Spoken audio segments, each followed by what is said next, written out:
ওয়ালাইকুম। দুবাইয়ের মাঠে বাংলাদেশের পতাকা ভাই, মন থেকে একটা কথা বলেন তো ভাই, কেঁদে দিয়েছিলেন বাংলাদেশ যখন জিতছিল ভারতের বিপক্ষে? আমি পার্সোনালি চোখ থেকে পানি টলমল করছিল, শুধু আমার না, অনেকের হয়তো বা এরকম করছিল। কিন্তু বাংলাদেশের এই জয়টা আসলে কাদেরকে উৎসর্গ করা উচিত ভাই? ছোট বাচ্চারা, ধন্যবাদ আপনাদেরকে, আপনারা বয়সে ছোট হবেন ভাই, হেডস অফ টু ইউ। বাংলাদেশের মান সম্মান আসলে বলার নাই ভাই। দেখেন ছোট বাচ্চারা, বাচ্চা কেন বলতেছে, ওদের বয়স কিন্তু আন্ডার 19, মানে 19 বছরের নিচে। সো এরাই একমাত্র মহিলা টিম জিতে এশিয়া কাপ, ছোটরা জিতে এশিয়া কাপ, ওয়ার্ল্ড কাপ জিতে।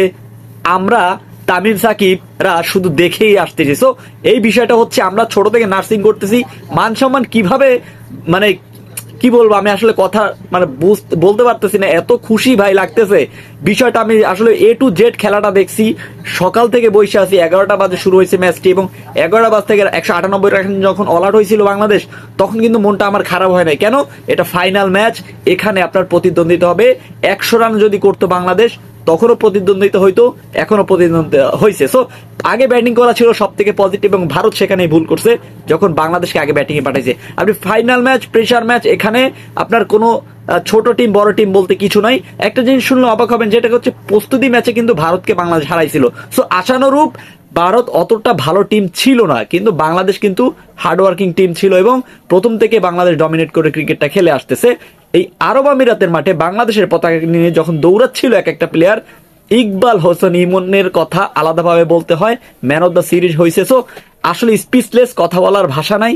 বাংলাদেশ চ্যাম্পিয়ন হয়েছে, that is the most important. So Bangladesh champion হয়েছে। আপনাদের একটা কথা বলি যে ভাই, দেখো লিটন দাস, দেখো বাংলাদেশ কিভাবে ক্রিকেটটা খেলে। সাকিব আল হাসান দেখেন বাংলাদেশ ক্রিকেট কিভাবে খেলে। এভাবেই ক্রিকেটটা খেলতে হয়, ওদেরকে নার্সিং করতে হবে, পর্যাপ্ত নার্সিং করতে হবে। আপনি ঋষভ পান্ত বলেন, শুভমান গিল বলেন, ওরা কিন্তু বিশ্ব সেরা। ওদের মতো গড়ে উঠাইতে হইলে আমাদের A to Z থেকে নার্সিং করতে হবে। আন্ডার 19, আন্ডার 20 একটা টুর্নামেন্ট খেলতে হবে, আন্ডার 23 একটা টুর্নামেন্ট ফেলাইতে হবে। এরকম করে ধাপে ধাপে ক্রিকেটটাকে উন্নতি করতে হবে আমাদের এই বাচ্চাদেরকে দিয়ে। সো আপনার কাছে কেমন লাগছে, কান্না কি করছেন, প্লিজ কমেন্ট করে জানাই দেন। কেমন লাগছে প্লিজ, ধন্যবাদ।